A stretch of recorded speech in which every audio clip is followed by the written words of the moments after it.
मकर संक्रांति उपलक्षे भोगी पर्व पालन। मकर संक्रांतिर पूर्व दिन भोगी पर्व साधारणतः तेलुगु संप्रदायर लोके पालन करती। भोगी हेउछि एक संस्कृत शब्द। यह अर्थ ठाकुरंकु भोग लगाइबा। पौष मासर शेष दिन रे पालन करती। मकर संक्रांति रे सूर्य दक्षिणायनरु उत्तरायण प्रवेश करती। दक्षिणायन जो सबु दुख कष्ट पाइथिले से सबु अग्निदेवंकु समर्पण करी उत्तरायण रे सुख समृद्धि हो बोली प्रार्थना करी भोगी निया जला जाए। एही मासरे धान कटा जाए। बिलरे थिबा कीटपतंग घर को न आसीबा पई दांडरे गोबर लिपि झोटी दि जाए। एही समय घरे नुआ पोशाक परिधान पूर्वक पिठापणा करा जाई आनंदरे हस मौज करी एही 3 दिन पालन करा जाए।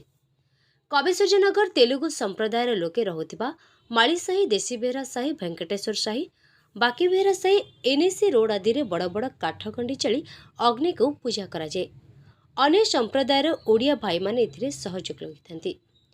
वेंकटेश्वर साहीर अलाडू जितेंद्र कुमार पात्रंक तत्वावधान रे एही भोगी पर्वर शुभारंभ होइतिला।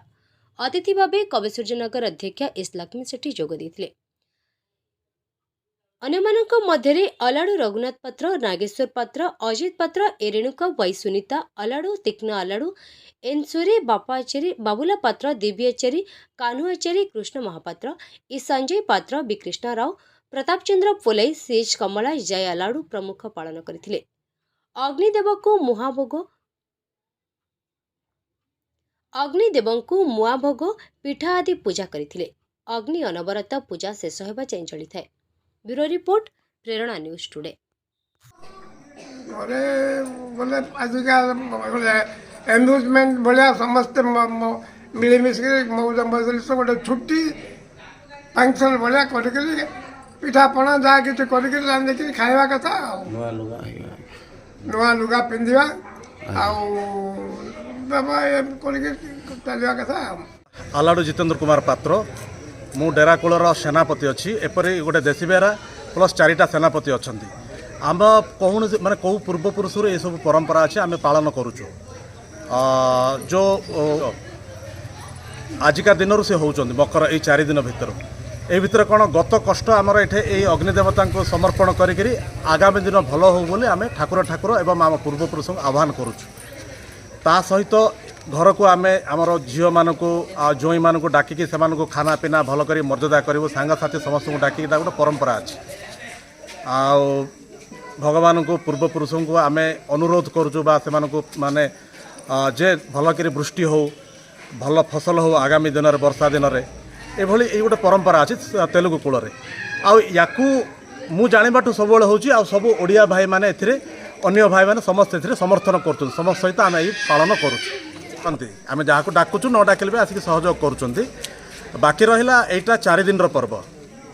गोटे है आज भोगी, ता परदिन आसु संक्रांति, ता परदिन हम काणुगा माने से दिन सब प्रकार विभिन्न प्रकार खाना पीना करेंगे।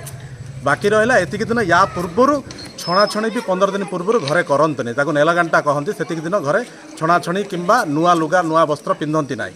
आउ काली दिन ठार माने पहर दिन सोमवार दिन जो संक्रांति हम समस्त नुआ पोशाक पिंधे ता परदिन खाई बहुत माने मजा मस्ती रहिबे।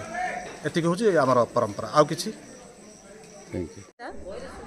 ఇక్కడ ఉన్న వాళ్ళందరికీ నేను నమస్కరిస్తున్నాను।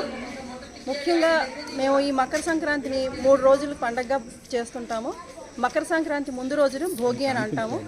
ఈ భోగి చేసుకోవడానికి ముఖ్య కారణం ఏంటంటే ఇప్పుడు దక్షిణాయనంలో ఉన్న సూర్యుడు రేపటి నుంచి మకర సంక్రాంతి నుంచి ఉత్తరాయణంలోకి రాబోతున్నారు। అంటే ఆ దక్షిణాయనంలో జరిగిన కష్టాలు మన దుఃఖాలన్నీ తొలగిపోవాలని మనం ఈ అగ్నిదేవుడి దగ్గర సమర్పించుకుంటూ మన దుఃఖాల కష్టాలని ఇంకా ఉత్తరాయణంలో రేపటి నుంచి మాకంతా సుఖమే కలగాలని ప్రార్థిస్తూ మేము ఈ పండుగని మొదటి రోజు జరుపుకుంటున్నాం। తర్వాత మకర సంక్రాంతి నాడు మనం మన ఆడపిల్లల్ని అల్లుడిని అందరినీ కూడా ఇంటికి ఆహ్వానించి అందరికీ కొత్త బట్టలు ఇప్పించి పూర్వీకులకు వాళ్ళకి మనం పిండి వంటలతోనూ బట్టలతోనూ అందరితో అన్ని మనస్ఫూర్తిగా మనకు వాళ్ళు ప్రార్థిస్తూ అందరూ కలిసి సుఖంగా ఉండాలని కోరుకుంటూ ఈ పండుగను 3 రోజులు జరుపుకుంటాం। नमस्कार, महेश लक्ष्मी। सर्वप्रथम मु कविसूर्यनगर एनएसी समस्त गुरुजन समस्त भाई भौणी मानू पवित्र मकर संक्रांति उपलक्षे मु शुभेच्छा एवं नमस्कार जनाऊँगी। ଏଇଟା ମକର ସଂକ୍ରାନ୍ତି ପୂର୍ବରୁ ଯେଉଁ ଭୋଗୀର ପାଳନ କରାଯାଉଛି ଏଇଟା ହେଉଛି ତେଲୁଗୁ ସମ୍ପ୍ରଦାୟ ଲୋକମାନଙ୍କର ମୁଖ୍ୟ ମକର ସଂକ୍ରାନ୍ତି ହେଉଛି ତେଲୁଗୁ ସମ୍ପ୍ରଦାୟ ଲୋକମାନଙ୍କର ମୁଖ୍ୟ ପର୍ବ। ତେଣୁ ତାଙ୍କେ ପ୍ରତିବର୍ଷ ଏଇ ମକର ସଂକ୍ରାନ୍ତି ପୂର୍ବରୁ ଭୋଗୀ ପାଳନ କରୁଛନ୍ତି। ଆମେ ପ୍ରତିବର୍ଷ ଆସି ଏଇ ଭୋଗୀରେ ଯୋଗଦାନ ଦେଉଛୁ।